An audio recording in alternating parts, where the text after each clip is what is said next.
बहिना का कहताड़ी कैसे कहताड़ी समझावताड़ी एक दूसरे के कि देखी जा चोर बेईमान बनला में कुछ बाना गुरु के 3 सूत्र अपनावला में सब कुछ बा। देखी जा रौरा लोग के बीच में हम एगो गीत छोड़े जाता नहीं। अगर हमार गीत आप लोग के बढ़िया लगी अच्छा लगी तो लाइक सब्सक्राइब कर दे जा। हाँ हमारा गीत के कमेंट कर जा। हर हर महादेव मैया भवानी की जय कार्तिक गणेश की जय एक बार बोलो सच्चा दरबार की जय। हर हर महादेव। लोग काहे खाती चोर बाई मान बनलबा लोग काहे खाती चोर बाई मान बनलबा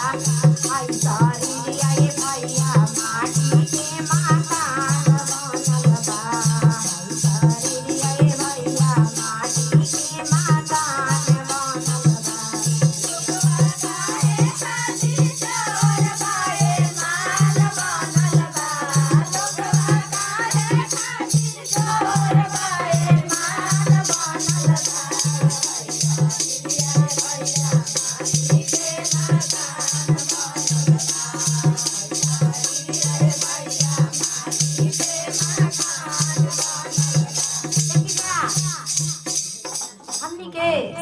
खूब सोचता नहीं जाकि अपना देह को एगो माछी जन बिछला लास्ट में यह मोटिया के कोनो कीमत ना रही। सोचता नहीं जा आकि सिवानावा में हो गुरु बहिना के कोनो सामानवा बा ढेर दिन हो गइल बा तो ले जाके अपना घरे धो दे जा कि हमनी के ज्यादा हो जाई। बहुत दिन सोचला है गुरु बहिना ना करे के ना चाहे ई सब हमनी के संगे जाए वाला बा ओ ना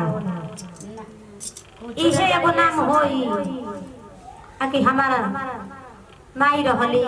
हमारा आजी रहली हाथ ना धन संपत्ति बटोले रहली इहे एगो होई। आ जब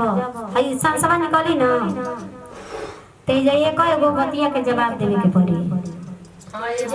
ये जनाए गुरु बहिना ओजा जाके जवाब देवे के वो ही जे जवाब देवे के जब पराना है निकली ना जवाब लेवे खातिर तैयार बा आदमी आ वो जे अकेले जवाब देवे के वही ना कि पीछवा से गुरु बहिना कही हन की हई बतिया कह दो ऐसे कह केहू ना जाई अपन बतिया के अपने जवाब देवे के बा। तो देखी जा हमनी के चोरी के बेईमानी के निशा तोड़ देवे के चाहिए। बहुत लोग बा कतन हिम्मत बांधेला लेकिन कहीं जाला तो केहू के खेतवा में कोनो सामान ले सो गए बा साग के समय आई बा जाता नहीं जा सिवानवा में चारों ओर ताकत नहीं जा कहता है कि केहू देखत नहीं के न रहा है में खोटी ओहे बतिया तो ये काम बा कि जब हमरा कोनो चीज के काम बता कहे के बतिया गुरु बहिना तारा हई सामान बा हमरा मन बा तनी दे दे तू त ले ले दे दिहन त ले ला दिहन त ले ली जा आना दिहन त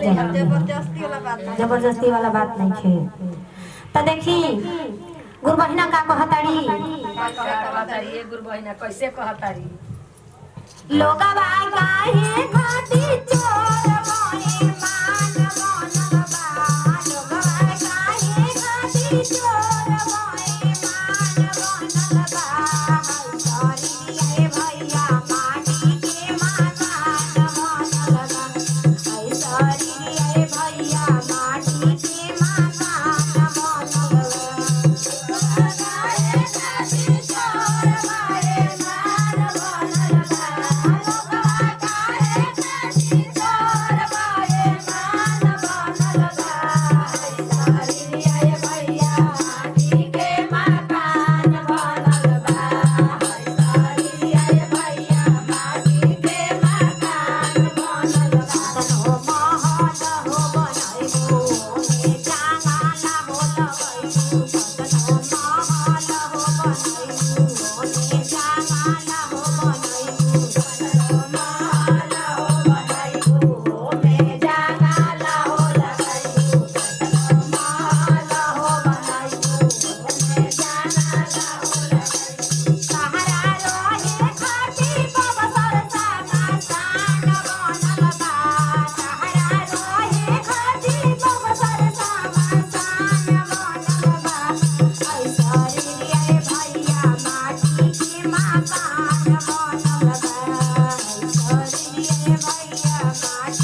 तारा